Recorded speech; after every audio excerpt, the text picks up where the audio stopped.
Hey guys, it's B here and welcome to another One Take Review. Thanks for joining me today and I hope you enjoy it. Today I'm going to be reviewing my favorite solo game. So this one is fast, it has a lot of variability, it's fun, it's got an easy setup, an easy pull down, which you need for that solo gaming experience, I think, because if I'm just going to sit there with myself, I don't want to be spending half an hour setting up a game. Anyway, without further ado, it is Cartographers by Thunderworks Games. So this one is a verb and write game. Well, it's a flip and write one. It was my first verb and write game I ever got. I was really standoffish about that whole genre, 12 months ago even. I would say, and the Instagram community here convinced me that I needed to try it. I was like, why on earth would you want to write or draw on your board games? I didn't get it. And this was the first one I tried and I absolutely fell in love with that kind of game, and now I have a ton of them. Roll and writes, flip and writes. Is there anything else? I don't know, but so far so good. I've enjoyed all of them that I've tried.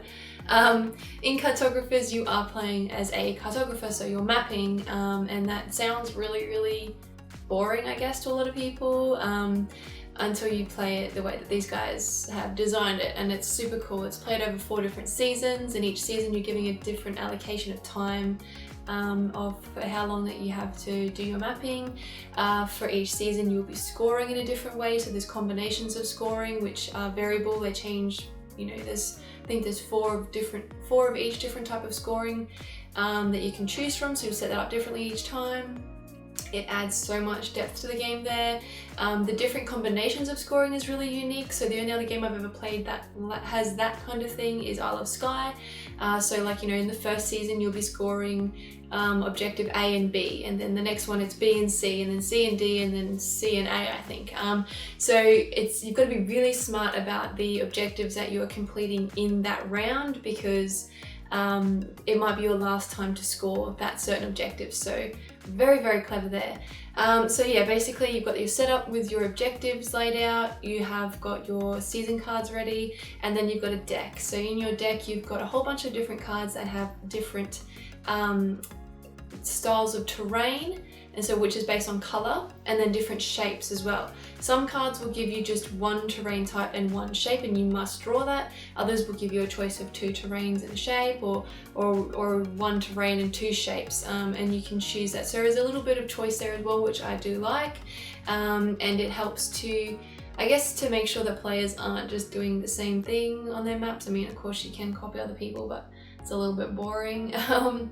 Anyway, so you want to be building your own map basically, and yeah, it's done really well in that way. So you're flipping the card out, each card has a different time value on it, so once you hit that time restraint for that season, it's time to score that round.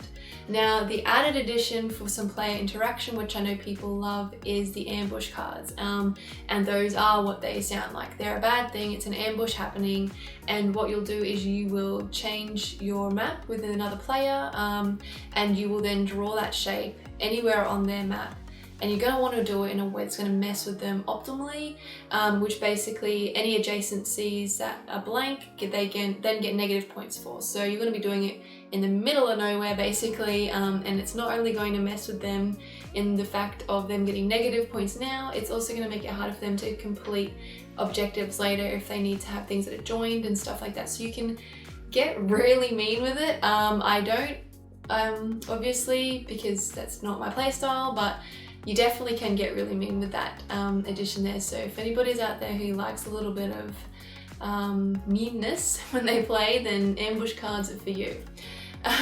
With the solo mode, the ambush cards work in a very clever way. So it has a grid in the top corner of each ambush card, and it shows you which corner of the map to start in. So if it's the bottom right hand corner, you'll find the first available space where you can draw that shape in the bottom right hand corner. So really simple to implement the solo mode there. It's almost exactly the same as the multiplayer mode.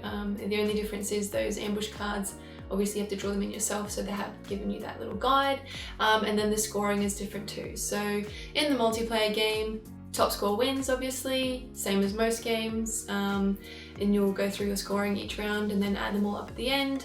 And in a solo mode, it is based on a score ranking. So if you get, 20 plus or 10 plus, you give a different title for your ranking. They've done a good balance on that too. So it's not just your cumulative points, you then have to minus the points of each objective card that you had that round. Sorry, my cat is being really annoying.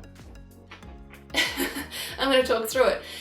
So on the bottom of each objective card, there are some points there. So you'll minus those points from your original score, which will get you something really low, like I've found normally within the 20s or 30s, as opposed to in a multiplayer game where you're scoring 100 plus points. And then you'll get your rating. So when I first started off, I was getting some really low ratings, and it was, it was a bit sad, but now I do.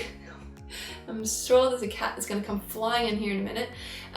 So yeah, well now I score fine. Practice makes perfect. This game is definitely one that you want to keep playing lots of and get really good at. So yeah, that's Cartographers. It's a great multiplayer game. It's very accessible. There's not much reading involved. It's a great solo game. It's a great fast coffee table game. It's kind of like this sweet little package of all the things that I love. Thematically, doesn't do it for me that much, but I can let it slide because the gameplay is so good, the mechanics are so good. The other thing worth noting is it gives you little lead pencils, but I don't really know of many people who use those. We always add colour to the map. Some people laminate their sheets and use pens and things like that, which is really cool. I haven't got to that stage yet, but I do love using my coloured crayons for it. So I'm going to give my rating before my cats do something I can't edit out because it's a one-take review. So thanks for joining me today. Cartographers for me in this small little box with huge amounts of games is a 8 out of 10.